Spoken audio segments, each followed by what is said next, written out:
乡亲啊，有关毛小孩，也就是宠物猫狗，以认养代替购买已经是趋势。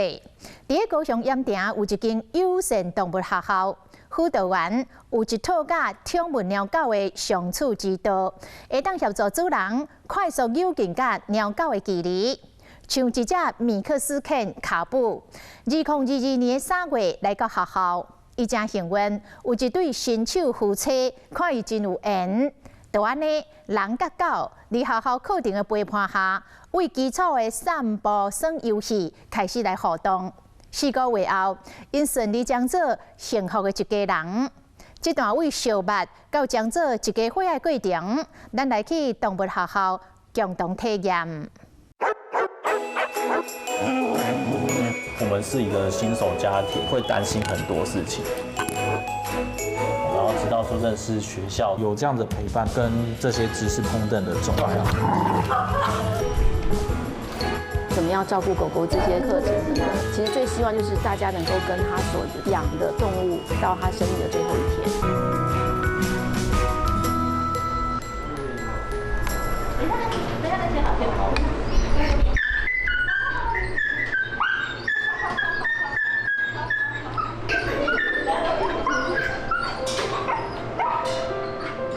看到辅导员所一个摕出来3只套种的狗仔，真欢喜跳进前。因分别是狗母上火拿铁、乌色的小美、甲乌蓝着白乌雷，因拢是高雄盐埕区一间友爱动物学校的学生。逐礼拜拢会出现爱心学员来拜访因，对学校的散步课培养感情。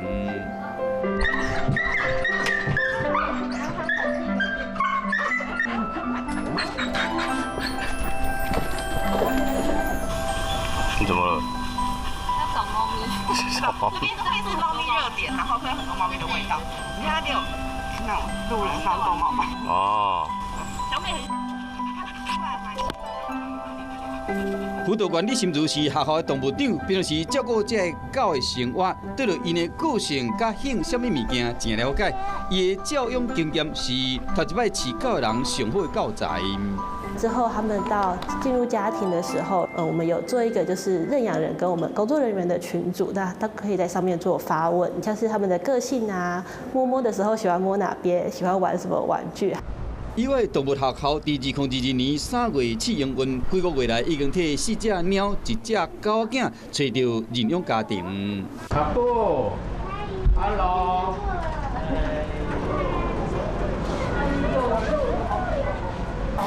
这只套种的卡布今年4岁，较早是乌雷共班的班长，入学了5个月尔，就对着即摆老爸老母廖医师甲郭碧玲顺利毕业。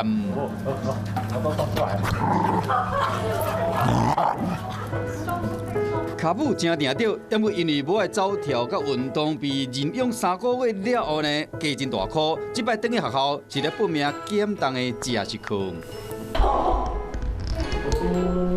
来哦，上去喽。卡布的脚可以踩桌子吗？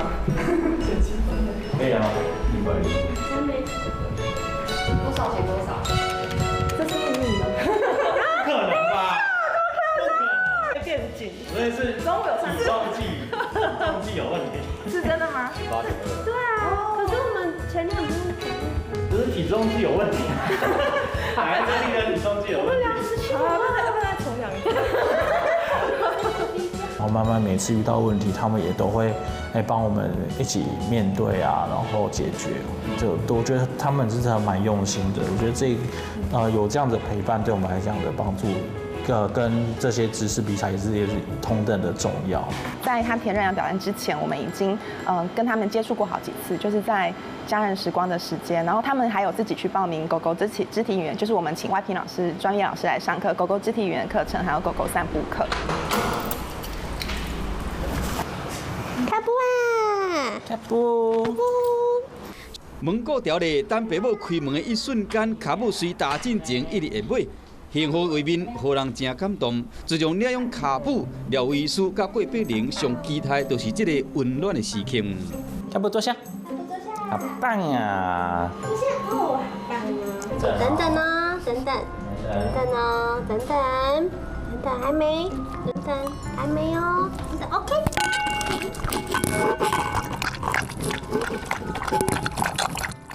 在友爱动物学校的指导下，廖医师翁某用心安排卡布的生活需要，正式加入家庭，卡无3个月，卡布的活动范围慢慢攻占厝内每一个角落。本来就预计说他可能来之后就会躺在这边，我们在看电视的时候，他可能在这边。但是他来了第一次、第二次，他其实就直接掉到沙发上去了。对，他直接知道说沙发比较舒服，对，然后就觉得那个就是他的宝座，也是现在这些都是他的宝座。那你们坐哪里？我们坐旁边。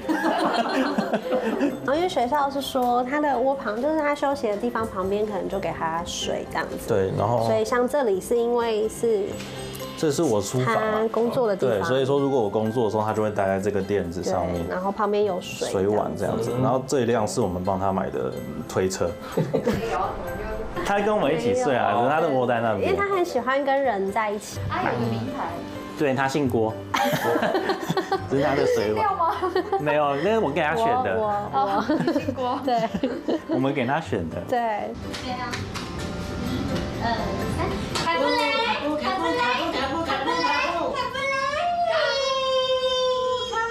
我们是一个新手家庭，那在这之前会担心很多事情，就是说我们到底适不适合养宠物、养毛小孩，然后直到说认识学校之后，然后开始慢慢先上一些课，真正开始跟他互动的时候，1次2次，然后觉得说，哎，他真的很亲人，然后也好像有认识我们，然后都会来跟我们讨摸摸啊怎样，然后后来就觉得说，应该就是他。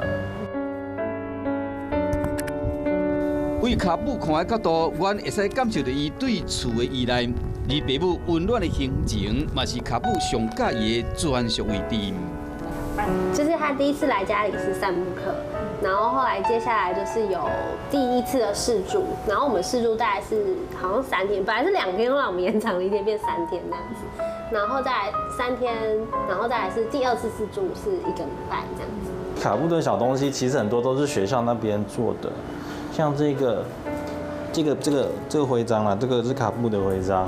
为了真诚的狗爱插画，来自友爱动物学校创办人李金伦的创作，在充满囡仔味的画笔下，为这宠物留下上真实的生活点滴。我们想要创作力去分享所有的狗狗在这里生活的细节。我们先用故事来拉到很多的伙伴。然后，也许你不是一个养动物的人，可是你可能对于动物的故事产生了好奇，或者喜欢，或者进一步的接近我们。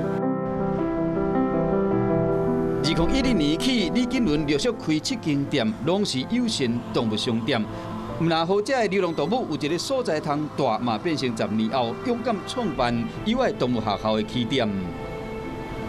大家为什么不能常去收容所？首先，收容所都不是在市区，可是收容所如果是一个比较开心的地方呢，他可能假日有事没事，我就可以去走过去一下，是不是很棒？心里想象画面是有人来这边看狗、遛狗、认养狗，就是一个这样的画面而已。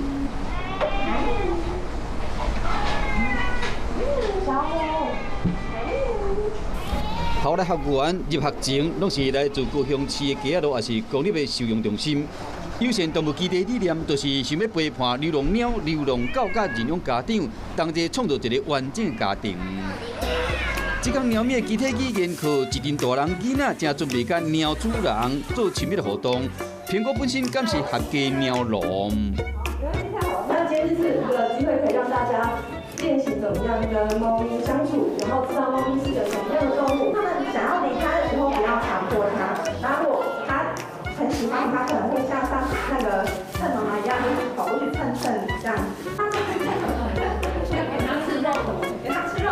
我们等一下的逗猫小技巧呢，会用逗猫棒的方式。猫咪其实玩具有很多种，然后我们待会用逗猫棒的方式是一个投种的方式，然后假的小老鼠的方式是让它自己。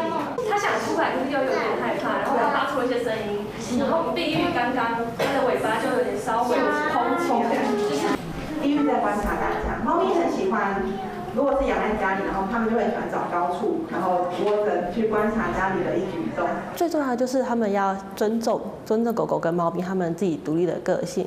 像我们会不希望像我们的猫咪黑曜，它是比较不亲人的，那我们就会希望大家就是可以把它当隐形猫，就是进去的时候不要说一直拿逗猫棒去反它，跟它玩。因为它在那个3度有看到吗？它会翻身的。对，它会翻身。那上面是什么？上面是他们，你知道猫咪喜欢高高的空间吗？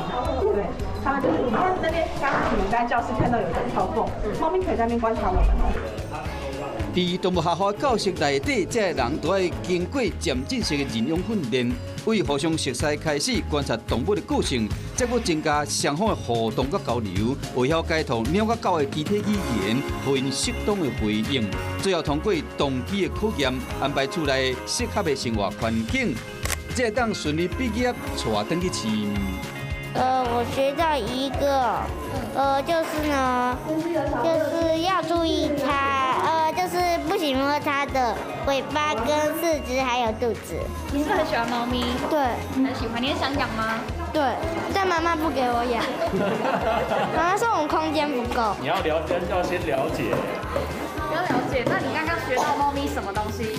就是要知道它的肢体动作。那你觉得这课程对养猫很有帮助吗？对。因为可以学到很多东西，这样才不会欺负到猫，然后猫才更爱你。一般人都很难抵挡对毛小孩的喜爱，但如何把这份喜爱延续成一辈子的相守相爱，才是饲主最大的挑战。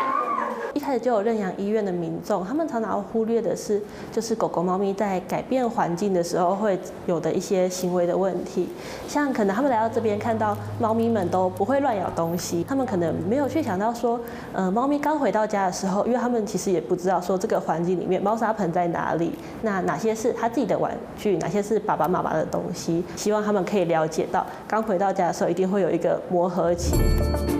到2022年11月，猫甲狗互人弃养进入公立的收容中心的数量连续5档拢超过1000件，弃养原因超过一半拢是斗阵适应问题。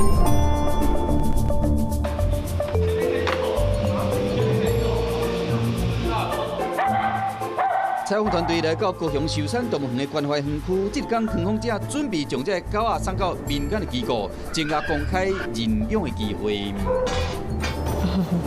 他说：“我刚来还没有名字呢。”你今年几岁了？我今年2个月大了。我在等人带我回家，我在等一个家。好，那我们即将准备打预防针喽。好。很多民众就认为说，我用领养代替购买，可以做爱心，可是这份爱心是否能持续到它终养？依照国内动物保护法的规定，恶意弃养宠物将会罚3万到15万不等。那认养后经过合法的程序，无拍什么继续饲，退回收容中心即是罚款3000块。我觉得台湾在认养上面的法规其实是还蛮宽松的。那加上对于弃养的裁罚，其实对有些人其实是不痛不痒的。有些人会甚至认为，就是说，反正我名下没有财产，你罚也罚不到我。这流浪动物为收容中心离开，将前往民间的媒合平台继续等待有缘人。随着台湾认养率一年比一年较悬，国家侪人烦恼讲，敢会上来简单，上受困难。民众在做这个认养行为哈，很冷静思考一下，他能不能做这个合适的这个认养的饲主。认养不弃养才是我们最主要的核心理念。我们希望能够很快的让弃养率降低，或是说我们希望能够很快的可以将课程推广到校园或者是助人工作者的领域里面去。但如何在最短时间内可以把它展现到最大的影响力，是我们很努力也很期待的。我们相信就是没有那种不适合的，就是愿不愿意学习，我觉得是蛮重要的。